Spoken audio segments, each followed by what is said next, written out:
Des consultations en plein air, malgré le froid de l'hiver sud-africain. Les patients se réchauffent au soleil en cette matinée du vendredi.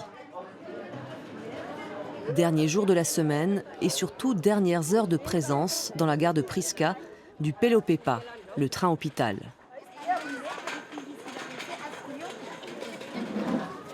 Zizi Kotsi, cette jeune fille de 18 ans, consulte un spécialiste des yeux pour la première fois de sa vie. Parfois, ça fait mal, très mal. Je suis en terminale, je ne vois pas bien au tableau. C'est pour ça que j'ai voulu venir ici. Et je suis là aujourd'hui. Son espoir, repartir d'ici avec une solution. Pelopeppa, le nom du projet, signifie « bonne santé ». Une bonne santé pour les populations rurales et pour les plus modestes. Un accès aux soins dans les déserts médicaux. Le train a fait le plein de patients pendant son arrêt de 2 semaines à Priska, une petite commune d'à peine plus de 11 000 habitants dans la province du Cap-Nord. Chaque jour, plusieurs centaines de personnes sont venues chercher ce qu'elles ne trouvaient pas en ville. Un médecin.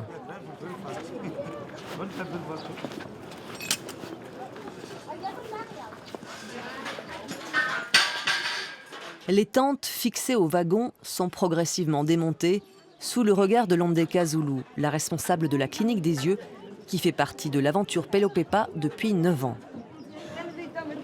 On se dit toujours qu'à la fin de la semaine, notre mission est accomplie. Pas tout à fait accomplie, mais qu'on a fait de notre mieux pour le public. C'est un peu triste parce qu'on a sympathisé avec les gens qu'on a rencontrés ici, ceux qui nous ont assistés, et puis on va les quitter et aller dans la prochaine ville. Mais nous sommes aussi très enthousiastes. Le quai se transforme en fourmilière. Un exercice bien rodé pour les équipes de logistique. Devant le wagon des opticiens, les derniers patients attendent leurs lunettes. Zizi Kotsi découvre sa paire, fabriquée dans le train, pour elle. Des lunettes qui changeront peut-être sa vie. Le séjour à Priska s'achève. Le train ne reviendra pas avant au moins 2 ans.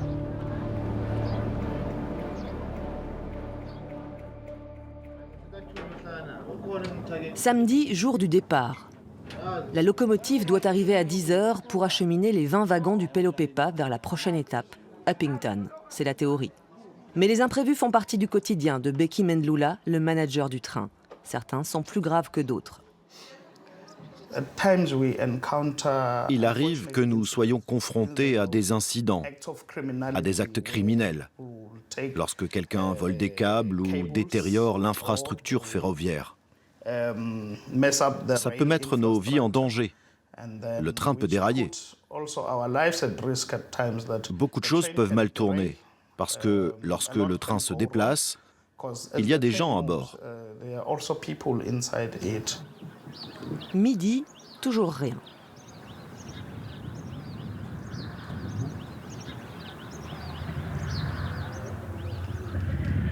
Midi 20. La voici.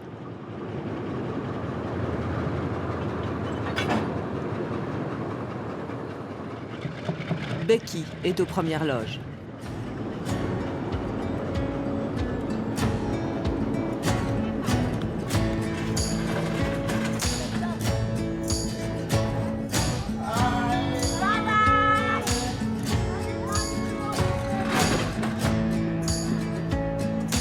Le convoi de 750 mètres de long prend de la vitesse. Il doit parcourir 250 km au cœur d'une région aride et quasi désertique. Le Cap-Nord, la plus grande province sud-africaine, est aussi la moins peuplée, 1,5 million d'habitants.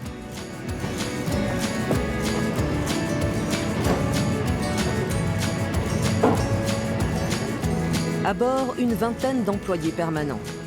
Certains font du rangement, d'autres leur lessive, d'autres encore profitent de ces 4h30 de trajet, sans patients et sans consultation, pour se détendre. Ils ne me donnent pas les bonnes cartes. Upington approche, la 5e et dernière étape du Pelopeppa dans cette province.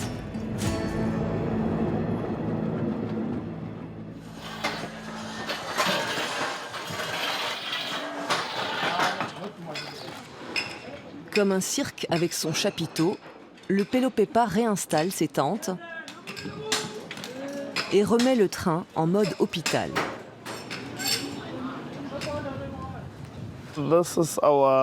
C'est notre premier jour ici.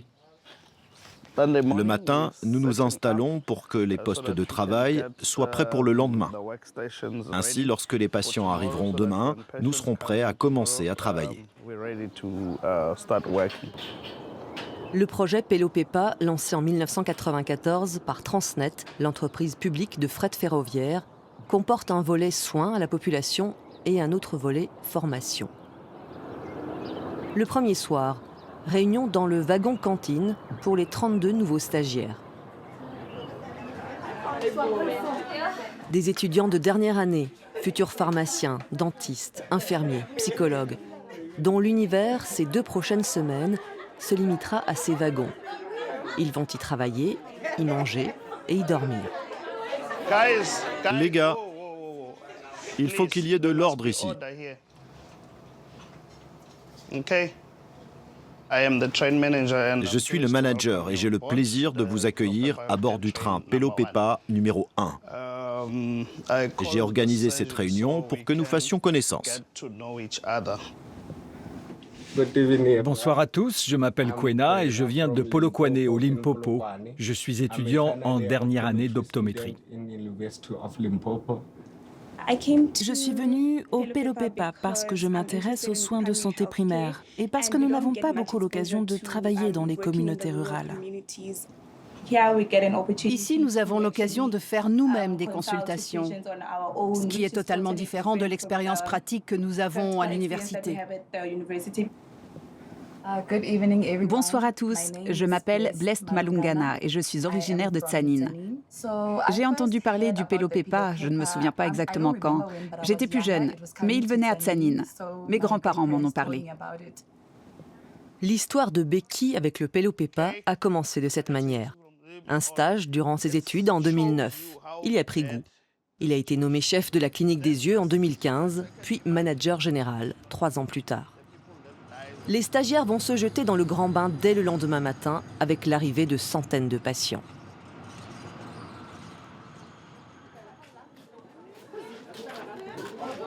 Devant le wagon de médecine générale, la température matinale est fraîche et presque toutes les chaises occupées.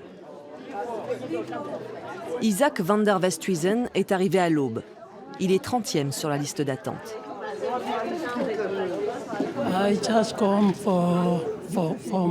Je viens pour ma santé, pour vérifier si je n'ai pas de diabète, toutes ces choses dont il faut se préoccuper. Parfois, vous n'avez pas d'argent, alors vous ne pouvez pas aller chez le médecin, parce qu'un médecin de nos jours, c'est cher, c'est 800 rand par personne. Environ 40 €, sachant que le salaire minimum est de 220 € en Afrique du Sud. Sur le quai de la gare, Becky fait un point avec Massando, l'éclaireur, celui qui organise tout le programme en amont, avant l'arrivée du Pelopéppa.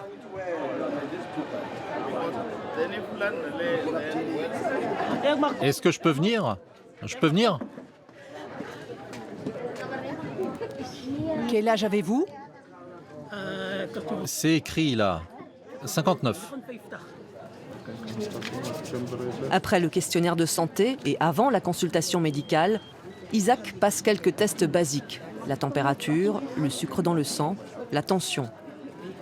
En face, une tente blanche consacrée au dépistage du cancer. Prostate pour les hommes, cancer du sein et du col de l'utérus pour les femmes. Les examens sont gratuits, mais il n'y a pas foule. Encore moins de monde au wagon de la psychologie. La santé mentale est encore un tabou. Les rares patients qui viennent consulter le font sur rendez-vous. Le numéro 30 est appelé en consultation en médecine générale. Isaac va pouvoir exposer ses problèmes.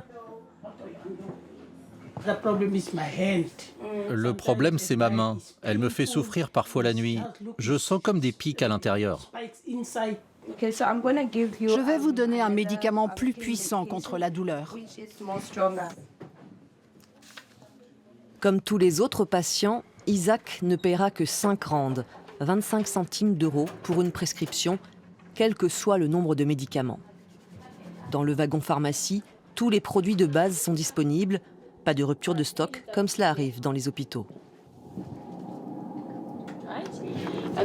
Et ça, c'est pour le rhume et la grippe. Vous prendrez 2 comprimés 3 fois par jour après les repas. C'est une clinique normale, comme les autres cliniques que j'ai fréquentées. Il n'y a rien de différent, à part la place. Mais en général, ça fonctionne comme une clinique et c'est agréable d'être ici. Nous sommes sur roue. C'est donc beaucoup plus cool d'être sur roue. Un hôpital roulant avec la cuisine, la cantine, les couchettes. Une vie de nomade sur les rails, 10 mois de l'année, entre janvier et octobre. Une mécanique bien huilée dans les 2 trains Pelo-Pepa qui sillonnent l'Afrique du Sud et passent chaque année dans 70 localités.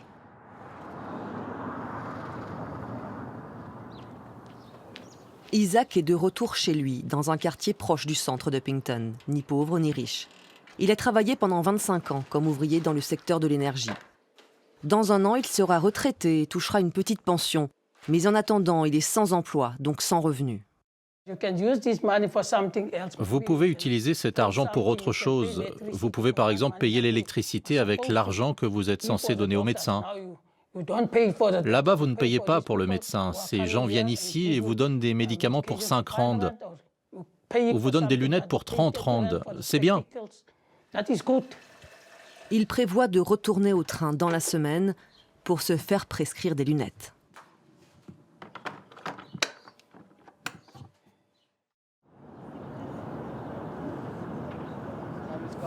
L'action du Pelo-Pepa ne se limite pas au quai de la gare. Chaque matin, les équipes itinérantes se déploient dans les quartiers périphériques et des zones plus rurales. Ce jour-là, 3 services du Pelo-Pepa sont déployés vers la commune de Curry's Camp, à une 50aine de kilomètres. Il y a environ 700 habitants, mais pas de médecins. En cas de nécessité, il faut aller à l'hôpital le plus proche et dépenser entre 10 et 30 euros, rien que pour le transport.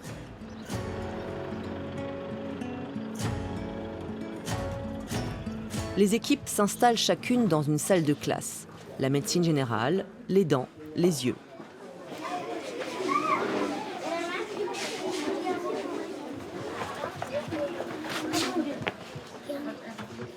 Casey fait partie des dizaines de personnes embauchées par le Pelo-Pepa à Upington pour une mission de 15 jours. Je les inscris, je vérifie le formulaire de consentement, puis je les envoie vers lui et il poursuit le processus. Lui, c'est l'optométriste, Cicelo Mafuleka, qui procède au contrôle de la vue des 136 élèves. J'aime travailler avec les enfants. C'est ma passion de voir les jeunes enfants recevoir de l'aide. Parfois, comme ils sont jeunes, ils n'ont pas de bons résultats en classe parce qu'ils ne voient pas bien.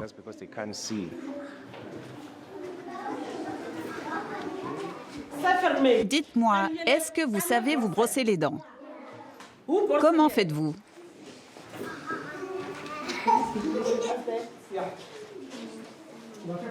Je peux vous montrer comment bien vous brosser les dents?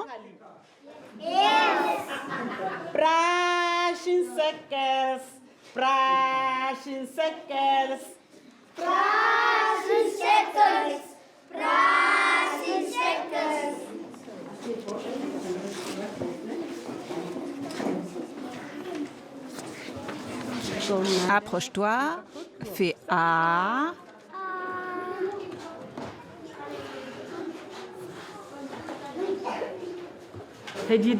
Quelle dent fait mal?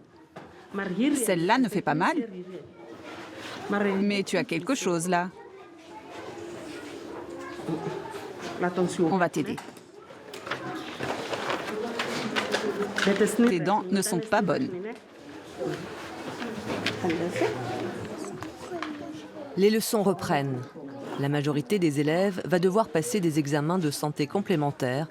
Ils sont convoqués au train hôpital directement.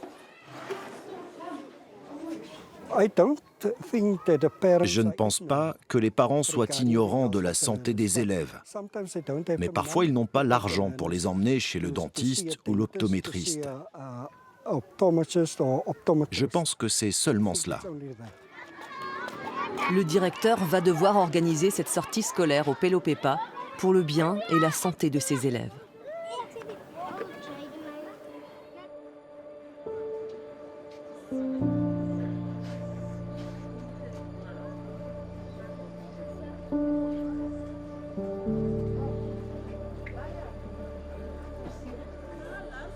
En gare d'Uppington, petits yeux et mine fatiguée, des dizaines de personnes passent la nuit là, sur les chaises, emmitouflées. Il ne fait que 7 degrés. Avey est au premier rang, numéro 4 par ordre d'arrivée.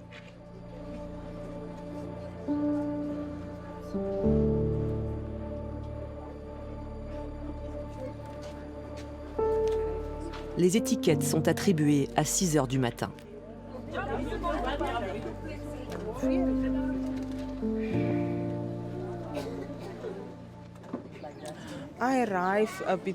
Je suis arrivée entre 17h et 18h hier, après le travail.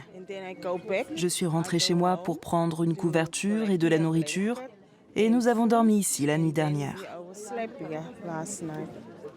Chaney, son fils et ses parents sont les premiers patients dans la file d'attente. Ils ont presque perdu espoir d'obtenir un rendez-vous chez un spécialiste à Uppington. C'est possible, mais c'est long. Ma mère et notre voisin, cela fait maintenant 2 ans qu'ils attendent.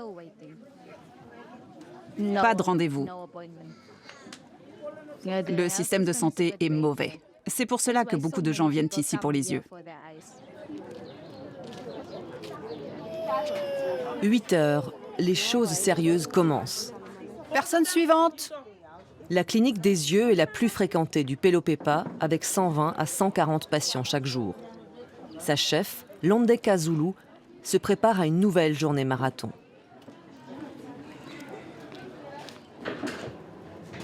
Bonjour. Bonjour, ça va? Je me plains pas. Et vous? C'est ma première fois, je suis super enthousiaste.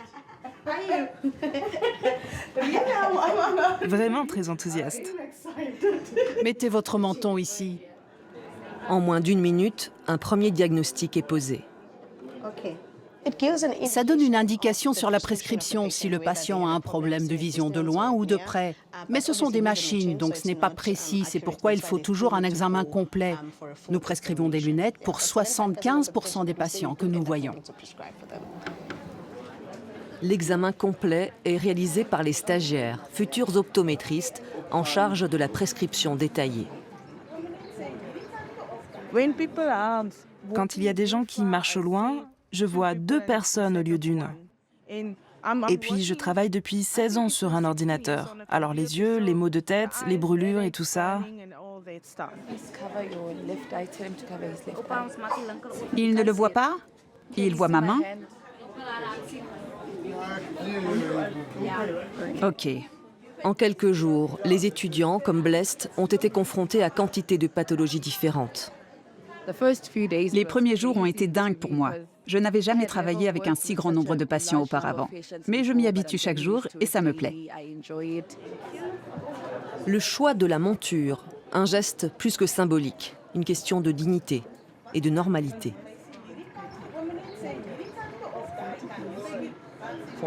C'est trop grand.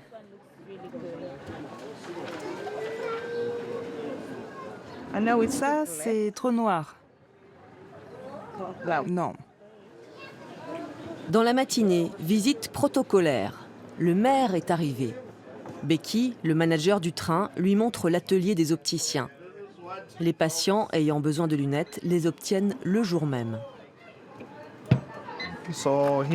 Ici, ils font de la magie.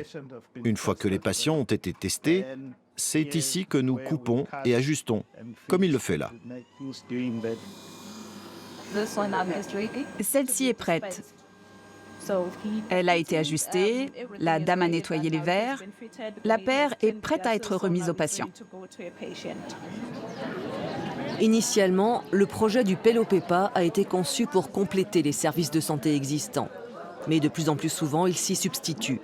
À Upington, l'hôpital construit en 2014 fonctionne en mode dégradé, comme de nombreux établissements du pays. L'hôpital s'appelle l'hôpital Dr Harry Surti. C'est un très grand hôpital, mais ils n'ont pas assez de personnel pour aider tout le monde. Ils font de leur mieux avec ce qu'ils ont, mais ils n'ont pas assez de personnel. En 2 semaines, 1613 paires de lunettes ont été fabriquées pour les patients d'Uppington. 2 paires pour Avey. Très bien. Très bien. Maintenant, je vois correctement. Je peux tester l'autre aussi? 30 rand, soit 1,50 € la paire de lunettes. Pour tous ces patients, cela valait la nuit passée sur une chaise dans le froid. Les enfants de l'école primaire de Curry's Camp arrivent sur le quai, impressionnés. Certains voient un train pour la première fois.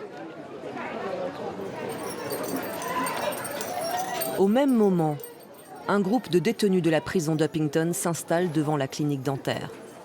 Ils sont prioritaires. Les enfants doivent patienter.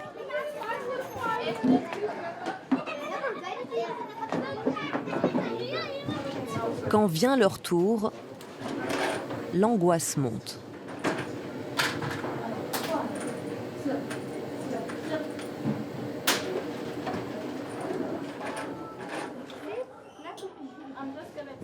Ça va piquer un peu, comme un moustique. C'est un mélange entre la société normale et des gens qui sont incarcérés. Vous êtes dans un univers de haute sécurité avec les prisonniers, puis vous devez être tout gentil. C'est incroyable.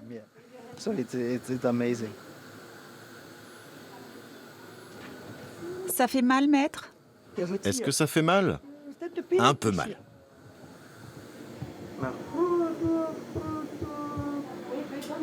Les dents de lait cariées sont retirées. Une épreuve que les enfants vivent sans leurs parents pour les rassurer.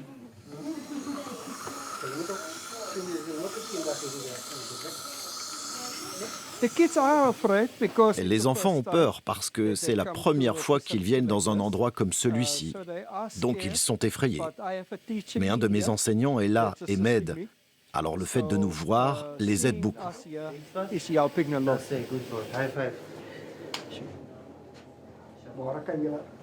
Chacun devra y passer.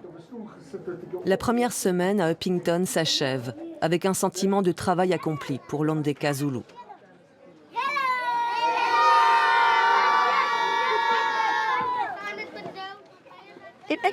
C'est passé très vite, je n'en reviens pas qu'on soit déjà vendredi. On a été très occupés, l'affluence était très bonne.